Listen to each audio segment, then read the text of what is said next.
ஒகேனக்கல் கூட்டு குடிநீர் திட்டம் நம்ம தமிழக முதலமைச்சர் டாக்டர் கலைஞர் அவர்களால் கொண்டு வரப்பட்டிருக்குன்னா அதனால தமிழக மக்களுக்கு மட்டும் லாபம்.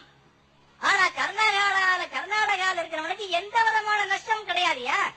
நம்ம தண்ணிய நாம் எடுத்துக்கிறோம், நம்ம பொண்டாட்டிக்கிட்ட நாம படுத்த அவனுக்கு ஏன் வேகுது? பொண்டாட்டி கூட படுக்கிறான், என் பொண்டாட்டி கூட படுக்கிறா. ஒகேனக்கல் கூட்டு குடிநீர் திட்டங்கிறது வந்து உனக்கு எந்த நஷ்டம் கிடையாது, உனக்கே வேகுது. ஏன்னா அங்க நீ எதையாச்சும் சொல்லி நீ அரசியல் பண்ணும். பார்த்தால் நாகராஜன் ஒருத்தனுக்கு பெரிய காமெடி, நம்ம வடிவேலு விவேகல கிட்டையே வர முடியாது. நல்ல வேலை அந்த சினிமா நடிக்க ஆரம்பிக்கல. அந்த வார்த்தால் நாகராஜ் பெரிய காமெடி பண்றாங்க.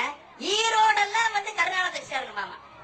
ஈரோடு, கிருஷ்ணகிரி, இதான் இந்த நம்ம மெட்ராஸ், நம்ம பீச், இந்த ஏரியா, நீங்க நிக்கிற ஏரியா, இதெல்லாம் கர்நாடகத்துக்கு சேர்ந்து நம்ம வாயில வந்து விரல் வச்சுக்கிட்டு போனோம். வார்த்தால் நாகராஜ் ஒருத்தர், நம்ம சம்பந்தப்பட்ட ஒருத்தரே ஒரு காலத்துல பேட்டி கொடுக்குறாங்க, எனக்கு மிகவும் பிடித்த பேச்சாளர் வார்த்தால் நாகராஜன். எப்படி யோசிச்சு பாருங்க. நம்ம சொல்ல முடியுமா அங்க போய் எனக்கு பிடித்த பேச்சாளர் பேரறிஞர் அண்ணான்னு சொல்ல முடியுமா? சொல்ல முடியாதுயா. ஏன்னா இப்படி எல்லா விஷயத்திலையும் வந்து ஒன்னே ஒண்ணு வச்சுங்க, வந்தாரை வாழ வைக்கும் தமிழ்நாடு. இதையே பேசிட்டு இருக்காத, நீ வந்து கேன ஆயிடுவ. வந்தாரை வாழ வைக்கும் தெரியணும், வாழாட்டுனா ஒட்ட நறுக்கவும் தெரியலையா?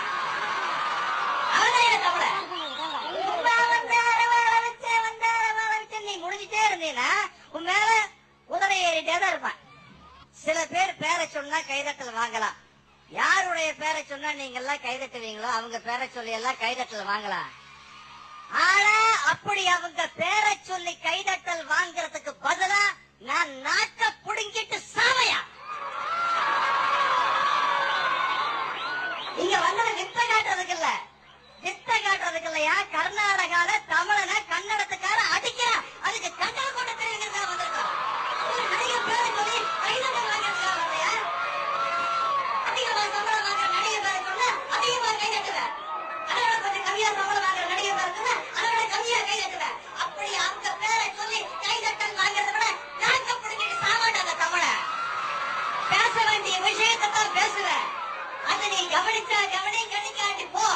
இது உலகம் முழுதும் வாழ்ற 10 கோடி தமிழனுக்கு போய் சேருவதற்காக பேசுற பேச்சு, மானம் உள்ள தமிழனுக்கு போய் சேருவதற்காக பேசுகிற பேச்சு. இது இன்னைக்கு நேரத்துக்கு நடக்கிற பிரச்சனை இல்லைங்க. கிட்டத்தட்ட 40 வருஷத்துக்கு முன்னால புரட்சி தலைவர் எம்ஜிஆர் அவர்கள் இங்க தமிழக முதலமைச்சரா இருந்தப்போ, அப்ப குண்டுராவ் முதலமைச்சரா இருந்தாரு. அங்க கர்நாடகால இதே மாதிரி காவிரி பிரச்சனை அப்ப வந்துடும். அப்ப வந்து எம்ஜிஆர் அவர்களுடைய பரம ரசிகர் குண்டுராவ். அந்த குண்டுராவ் வீட்டுக்கு எம்ஜிஆர் அவர்கள் சாப்பிட போனாரு, வேணும்னே சாப்பிட போயிருக்காரு. போய் சிக்கன் வச்சாங்க, மட்டன் வச்சாங்க, அதை வச்சாங்க, இதை வச்சாங்க, எல்லாத்தையும் சாப்பிட்டாரு. கடைசியில ஒரு டம்ளர்ல தண்ணி ஊத்துனாங்க, அதை மட்டும் சாப்பிட மாட்டேன். அங்க என் தமிழன் பூரா தண்ணி இல்லாம கஷ்டப்படுறான், நான் உன் வீட்டுக்கு வந்தாலும் கூட தண்ணி சாப்பிட மாட்டேன்னு சொன்னாரியா புரட்சி தமிழர் எம்ஜிஆர் அவர்கள். தமிழனுக்காகவே வாழ்ந்தவையா புரட்சி தமிழர் எம்ஜிஆர் அவர்கள் அப்படி சொன்னாரு. எல்லா வகையிலும் நம்ம அவனுக்கு எரிச்சலுங்க.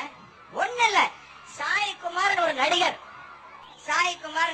அவர் பிரபலமா பல படங்கள் நடிச்சுட்டு இருந்தாரு. அவர் ஒரு முறை கர்நாடகால வந்து அவர்கிட்ட பத்திரிகையில பேட்டி கேட்கிறாங்க, உங்களுக்கு பிடித்த நடிகர் யார் அப்படின்ட்டு. பிடித்த நடிகர் யாரா வேணாலும் இருக்கலாம் இல்லையா? உங்க இங்க இருக்கிறவங்களுக்கு ஒவ்வொருத்தருக்கு பிடிக்கும் இல்லையா? ஒவ்வொருத்தருக்கும் ஒவ்வொரு நடிகர் பிடிக்கும் இல்லையா? அதே மாதிரி அவர் சொல்லியிருக்காரு, எனக்கு பிடித்த நடிகர் திலகம் சிவாஜி கணேசன் அப்படின்னு. என்ன தப்பு? அவரை உதைச்சு உனக்கு பிடிச்ச நடிகர் ராஜ்குமார்னு சொல்லியே நடிச்சிருக்காயா கன்னடத்துக்காரன். இதுக்கு பேர் தான் கன்னட வெறிங்கிறது. இதுக்கு பேர் தான் கன்னட வெறி. தமிழனை தாக்கும் பொழுது தமிழர்கள் அத்தனை பேரும் சேர்ந்து அவர்களுக்கு எதிராக குரல் கொடுக்க வேண்டும். எங்கிருந்துமே தமிழனுக்கு தண்ணி வரக்கூடாதுன்னு சொல்றாங்க. காவிரியிலிருந்து வரக்கூடாது, கிருஷ்ணாவிலிருந்து வரக்கூடாது, முல்லப்பெரியாரிலிருந்து வரக்கூடாது, சேரு சமுத்திர திட்டத்தை நிறைவேற்றவும் கூடாதுங்கிறான். அந்த திட்டத்தினால தமிழருக்கு நல்ல பலன் கிடைக்கணும் கூட நிறைவேற்ற கூடாதுங்கிறான். எனக்கு மனசுல இருந்து ஆசை, தமிழன் சொல்லிட்டு பிரிவினையை பேசுறதுக்கு ஆசையே இல்ல. ஆனா பிரிவினையை பேச வேண்டிய சூழ்நிலையில தமிழன் மாறு தட்டிக்க வேண்டிய ஒரு நிலைமையை நீதான் கொண்டு வந்து சேர்க்கிறியா? அந்த அளவுக்கு வந்து ஒரு தமிழன் உணர்ச்சி வசப்பட்டு இருக்கிறாங்க இந்த கர்நாடகத்தில் இருக்கிறவங்க. இதெல்லாம் இந்தியாவா? அப்ப நீ வந்து கர்நாடகத்தில் நீ தனியா என்ன வேணாலும் சட்டம் போட்டுக்கானா நீ இந்தியன் கிடையாதா? வணக்கம். 9 வருடங்களுக்கு முன்னால் காவிரி நதிநீர் பிரச்சனையின் போது கர்நாடகாவில் தமிழர்கள் தாக்கப்பட்டார்கள். தமிழ் படங்கள் திரையிடுவதை நிறுத்தச் சொல்லி ஆர்ப்பாட்டங்கள் நடைபெற்றன. அதற்கு கண்டனம் தெரிவிக்கும் வகையில் தமிழ் திரையுலகின் சார்பில் நடைபெற்ற கண்டன கூட்டத்தில் பலரும் ஆவேசமாக பேசினார்கள். அவர்களில் நானும் ஒருவன். அதற்கு எதிர்வினையாக என்னுடைய கொடும்பாவி உருவ பொம்மைகள் கர்நாடகாவில் எரிக்கப்பட்டன. அதே வேளையில் கர்நாடகாவில் நடைபெற்ற ஆர்ப்பாட்டங்களில் கர்நாடகா திரைப்பட கலைஞர்களும் ஆவேசமாக பேசினார்கள். அப்படி நான் பேசிய போது என்னுடைய சில வார்த்தைகள் கன்னட மக்களின் மனதை புண்படுத்தியதாக அறிகிறேன். நான் கன்னட மக்களுக்கு எதிரானவன் அல்ல. அதற்கு உதாரணமே 35 வருடங்களாக என்னிடம் உதவியாளராக இருக்கும் திரு சேகர் என்பவரின் தாய்மொழி கன்னடம். கடந்த 9 வருடங்களில் பாகுபலி பாகம் 1 உட்பட நான் நடித்த சுமார் 30 திரைப்படங்கள் கர்நாடகாவில் வெளியாகியுள்ளன. எந்த பிரச்சனையும் எழவில்லை. சில கன்னட படங்களில் நடிக்கவும் என்னை அணுகினார்கள். நேரமின்மையால் நடிக்க இயலவில்லை.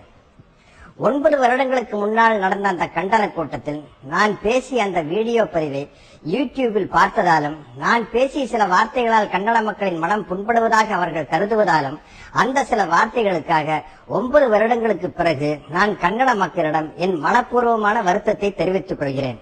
எனக்கு ஆதரவாக குரல் கொடுக்கும் தமிழீழ உறவுகளுக்கும் தமிழக மக்களுக்கும் என் நலம் விரும்புபவர்களுக்கும் என் மீது வருத்தம் கொள்ள வேண்டாம் என்று கேட்டுக்கொள்கிறேன்.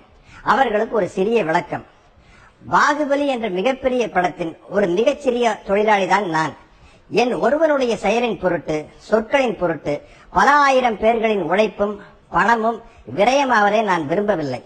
அது மட்டுமல்லாது கர்நாடக மாநிலத்திற்கு பாகுபலி 2ஆம் பாகத்தை வாங்கிய விநியோகஸ்தர்களும் திரையரங்கு உரிமையாளர்களும் பாதிக்கப்படாமல் பாதுகாக்கும் கூடுதல் பொறுப்பும் எனக்கு உள்ளது என்பதை தயவு செய்து புரிந்து கொள்ள வேண்டும் என்று கேட்டுக்கொள்கிறேன்.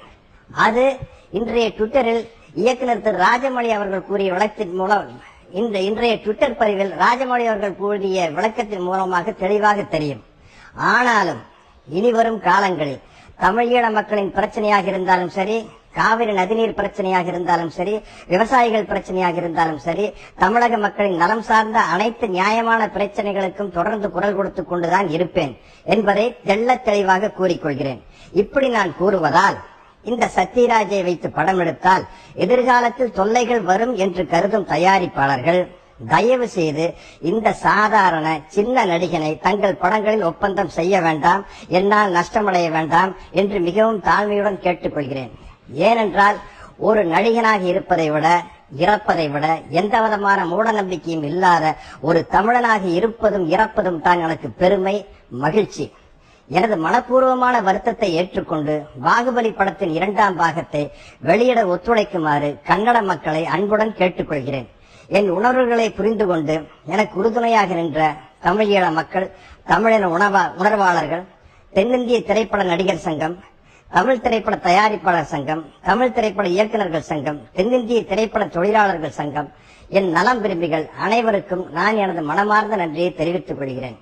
என்னால் ஏற்பட்ட தொல்லைகளை பொறுத்துக் கொண்ட இயக்குனர் திரு ராஜமௌழி, தயாரிப்பாளர்கள் திரு சோபு, திரு பிரசாத் மற்றும் பாகுபலி படக்குழுவினர் அனைவருக்கும் எனது மனமார்ந்த நன்றியை தெரிவித்துக் கொள்கிறேன்.